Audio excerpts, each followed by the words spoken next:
Invest Akademiyadan hər kəsə salam. Bugün qərar vermə zamanı məlumat çoxluğunun zərərlərini və bunun önünə keçməyin yollarını araşdıracağıq. Müasir dünyada tez-tez məlumat gücdür deyilir. İnternetin yüksəlişi, süni intellektin inkişafı və məlumat analitikasının həyatımızın hər sahəsinə nüfuz etməsi ilə sanki barmaqlarımızın ucunda sonsuz bir bilik var.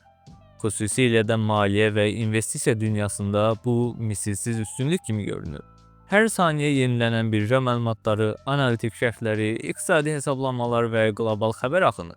Bütün bunlar bizə daha məlumatlı və dolayısıyla daha doğru qərarlar verməyə kömək etməlidir. Lakin məlumat bolluğunun qaranlıq bir tərəfi də var.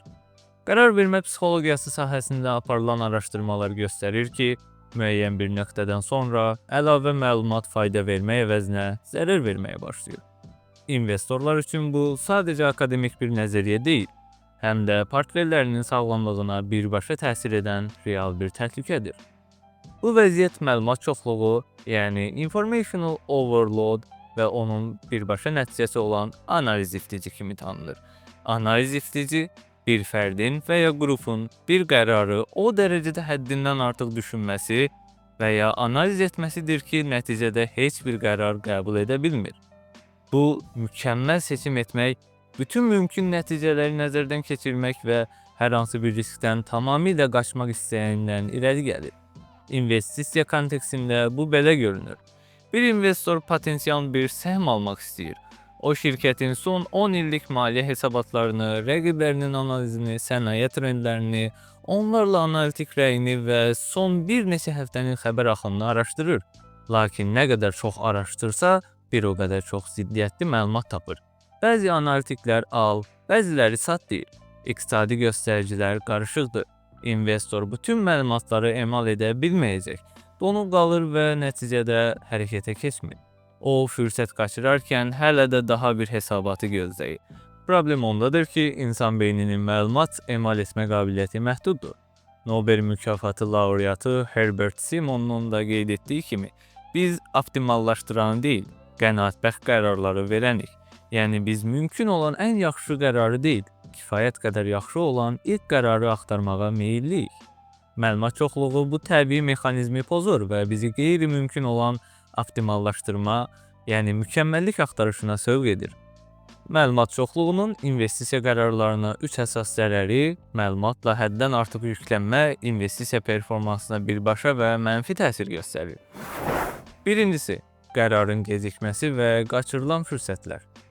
Bazar sürətlə hərəkət edir və hər bir əlavə məlumatı analiz etməyə sərf olunan vaxt çox vaxt potensial qazancın itirilməsi deməkdir.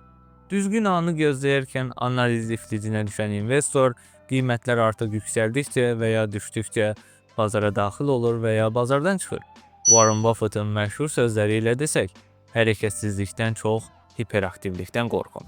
Ancaq bu hiperaktivliyin əksi olan tam hərəkətsizlik də eyni dərəcədə təhlükəlidir. İkinci, doğru alış və ya satış siqnalını ayırd edə bilməmək. Məlumat çoxluğunun ən böyük təhlükələrindən biri həqiqətən əhəmiyyətli məlumat ilə qısa müddətli əhəmiyyətsiz dəyişkənlik arasındakı fərqi itirməkdir. Daimi xəbər dövriyyəsi və sosial media bazarlara təsir edən hər bir kiçik hadisəni böyüdür. İnvestorlar şirkətin uzun müddətli fundamental göstəriciləri, gəlirlilik, borc səviyyəsi, bazar payı kimi göstəricilərə fokuslanmaq əvəzinə bir CEO-nun tweetinə və ya analitikin reytinqinin bir pillə endirməsinə həddən artıq reaksiya verə bilirlər. Bu, emosional ticarətə və strategiyadan yayınmağa gətirib çıxardır. Üçüncü, qərar yorğunluğu və peşmançılıq. Davamlı olaraq yüksək həcmdə məlumat emal etmək qərar yorğunluğu adlanan psixoloji bir vəziyyətə səbəb olur. Bu, beynimizin gücünün tükənməsi kimidir. Yorğun beyin daha çox qısa yollara əl atır, riskləri düzgün qiymətləndirə bilmir və daha impulsiv qərarlar verir. Bundan əlavə, nə qədər çox variantı araşdırsanız, qərar verdikdən sonra görəsən digər variant daha yaxşı deyildimi deyə düşünmə ehtimalınız bir o qədər artır. Bu, alıcı peşmançılığı investorda daimi narahatçılıq yaradır və gələcək qərarlarına olan inamını azaldır. Bəs məlumatın gücündən istifadə edərkən onun tələsinə düşməmək üçün nə etməliyik? Invest Akademiya olaraq biz bu məlumatı idarə etmək üçün intizamlı bir yanaşma tövsiyə edirik. Birincisi, investisiya tərzinizi müəyyənləşdirin. Hər hansı bir məlumatı axtarmağa başlamazdan əvvəl nə axtardığınızı bilin. Sizin investisiya strategiyanız nədir? Məsələn, uzun müddətli dəyər investisiyası yoxsa qısa müddətli böyümə? Bu tezis sizin əsas parametrlərinizdən biri olacaq. İkinci, məlumat pəhrizi saxlayın. Bütün mənbələri izləməyə çalışmayın. Özünüz üçün 3-5 etibarlı yüksək keyfiyyətli məlumat mənbəyi, məsələn, rəsmi şirkət hesabatları, etibarlı maliyyə nəşrləri seçin və yalnız onlara fokuslanın. Gündəlik bazar səs-küyündən uzaq durun. Üçüncüsü, Pareto prinsipi, yəni 80-in 20-yə qaydasını tətbiq edin. Çox güman ki, sizə lazım olan nəticənin 80%-ni verəcək məlumatlarının 20%-i mövcuddur. Hər şeyi bilməyə çalışmaq əvəzinə ən kritik göstəricilərə diqqət yetirin. Dördüncü, analiz üçün son tarix təyin edin. Bu qərarı araşdırmaq üçün 3 günün var kimi özünüzə bir zaman çərçivəsi qoyun. Vaxt bitdikdə əlinizdə olan ən yaxşı məlumata əsasən qərar verin. Unutmayın, kifayət qədər yaxşı bir qərar gecikmiş mükəmməl qərardan demək olar ki, həmişə daha yaxşıdır.